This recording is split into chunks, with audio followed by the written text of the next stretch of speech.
안녕하세요. 솔로몬의 탁월한 지혜를 예증하는 사건입니다.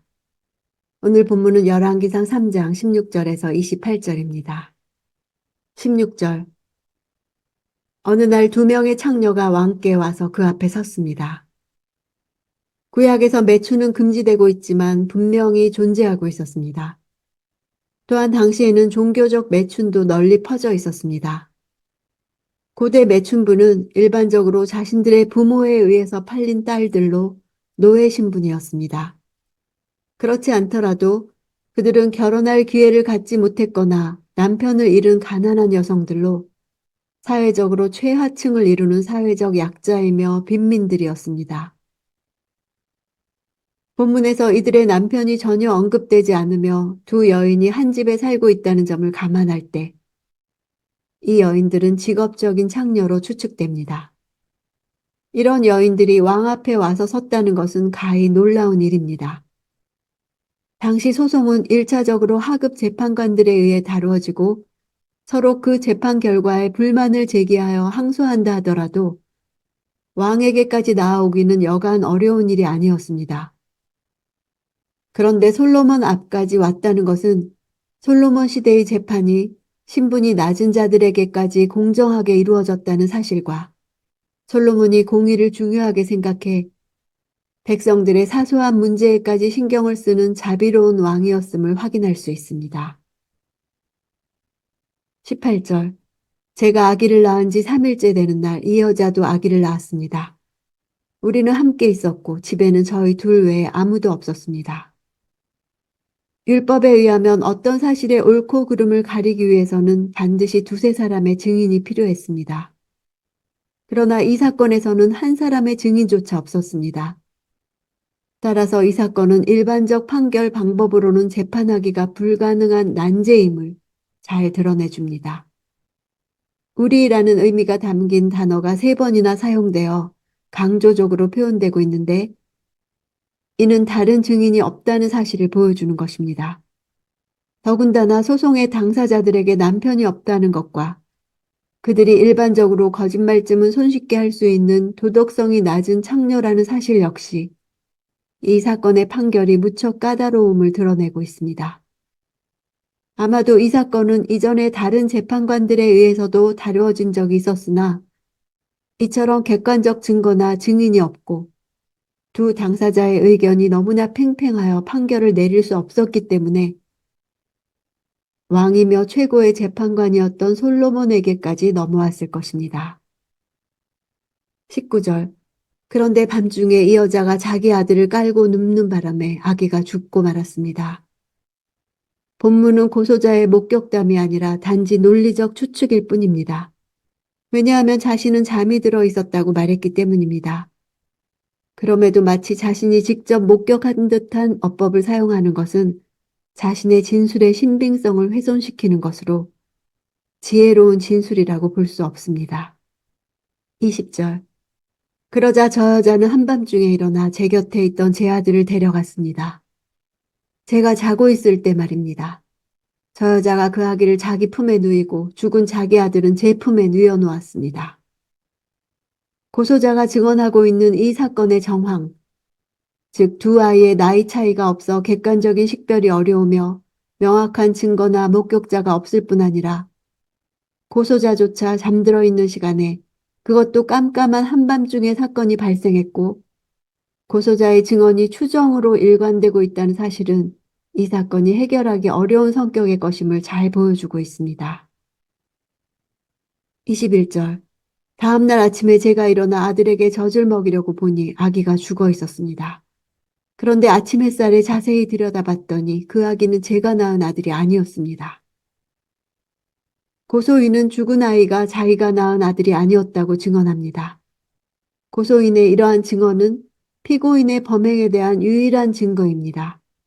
즉 죽은 아들이 자신의 아들이 아니라는 사실을 한 집에 있는 자신 외의 유일한 산모인 피고가 아들을 바꿔치기 했다는 사실에 대한 유일한 증거로 제출하고 있는 것입니다. 그러나 이러한 고소인의 증거가 참되다는 사실을 입증할 길 역시 없습니다. 따라서 이 사건이 난제임이 더욱 분명히 드러납니다. 22절. 다른 여자가 말했습니다. 아니다. 살아있는 아기가 내 아들이고 죽은 아기가 네 아들이다. 그러나 첫 번째 여자가 반박했습니다. 아니다. 죽은 아기가 내 아들이고 살아있는 아기가 내 아들이다. 그렇게 그들이 왕 앞에서 말다툼을 벌였습니다. 피고 여인은 고소인으로 나온 여인의 증언이 계속될수록 자신이 불리해져감을 깨닫고 즉각적인 반박을 통해 고소인의 증언이 옳지 않음을 드러내고 있습니다. 고소인과 피고인 둘이 동일한 주장을 하고 팽팽하게 맞서고 있다는 것을 잘 보여줍니다. 23절. 왕이 말했습니다. 한 사람은 여기 살아있는 아기가 내 아들이고 죽은 아기가 내 아들이다 라고 하고 다른 한 사람은 죽은 아기가 내 아들이고 살아있는 아기가 내 아들이다 라고 하는구나.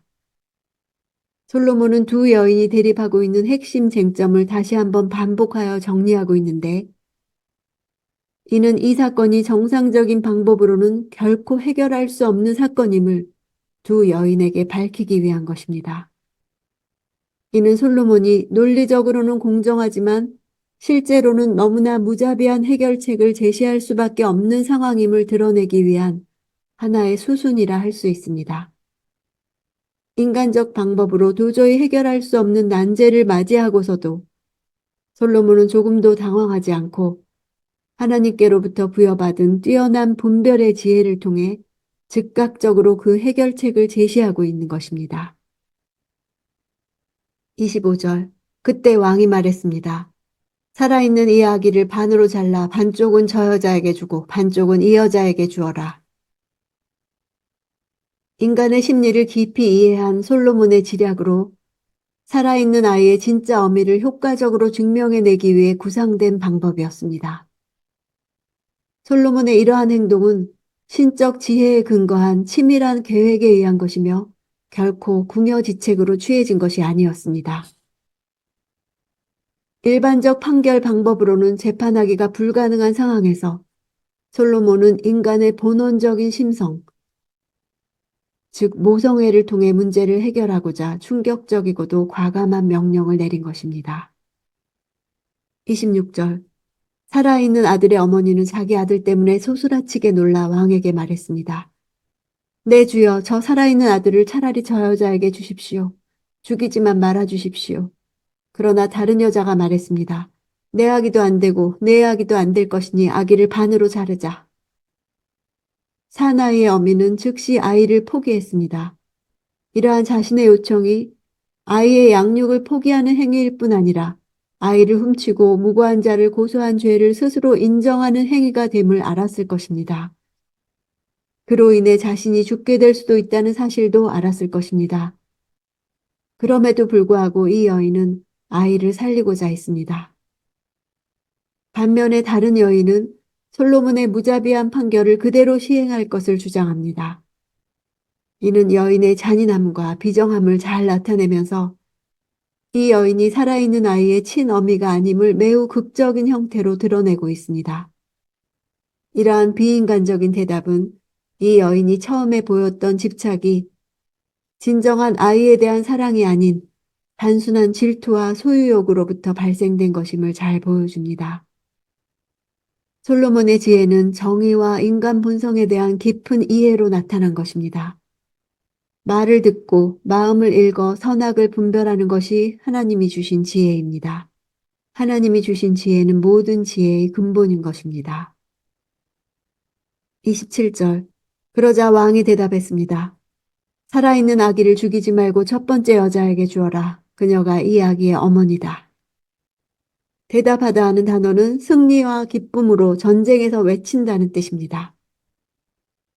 솔로몬이 커다란 소리로 즉시 판결을 내렸음을 보여줍니다. 죽이지 말라 하는 친어미의 간절한 소망을 나타내는 표현과 같습니다. 솔로몬 왕도 친어미 이상으로 어린아기의 생명 보호에 적극적이었음을 보여줍니다. 28절. 온 이스라엘이 왕이 내린 판결을 듣고 왕을 두려워했습니다. 그들은 왕이 하나님의 지혜로 판결하는 것을 보았기 때문입니다. 솔로몬의 정확한 판결은 기브온 산당의 꿈에서 응답받은 대로 듣고 분별하는 총명한 지혜가 주어졌음을 보여줍니다. 그 결과 솔로몬이 하나님의 백성을 바르게 재판하고 다스릴 수 있었음을 보여줍니다.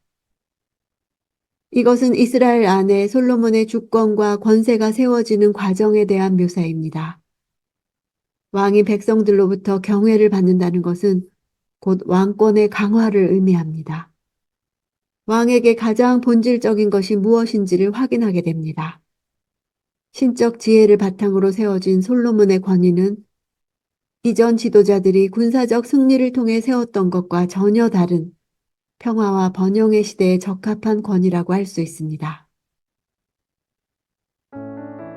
이 사건은 당시 사회적으로 가장 비천한 계층의 사람들에게 베풀어진 왕의 공의로운 다스림이 잘 나타나 있습니다. 솔로몬이 지혜로 재판하여 의인과 죄인을 구분하여 내듯이 하나님께서도 그의 완전하신 지혜로 온 세상 사람들을 공의로 판단하십니다. 어떤 숨겨진 죄라 할지라도, 심지어 마음속 깊은 곳에 있는 죄라 할지라도 하나님 앞에서는 벌거벗은 것 같이 드러난다는 사실을 알 때 하나님을 신뢰하는 가운데 그분께 우리의 소송을 맡겨드릴 수 있습니다. 하나님의 의롭고 지혜로운 판결이 가장 뚜렷이 나타난 사건은 예수 그리스도의 십자가 사건입니다. 십자가 사건을 통하여 하나님은 죄를 심판하실 뿐만 아니라 죄인들을 의롭게 하는 길을 여셨습니다. 이사야 11장에는 여호와의 영, 곧 지혜와 총명의 영이 그 눈에 보이는 대로 심판치 아니하며 귀에 들리는 대로 판단치 아니한다고 하셨습니다. 우리 안에 계신 성령께서 주시는 지혜와 분별로 오늘 내 삶에서도 하나님의 공의를 누리기 원합니다.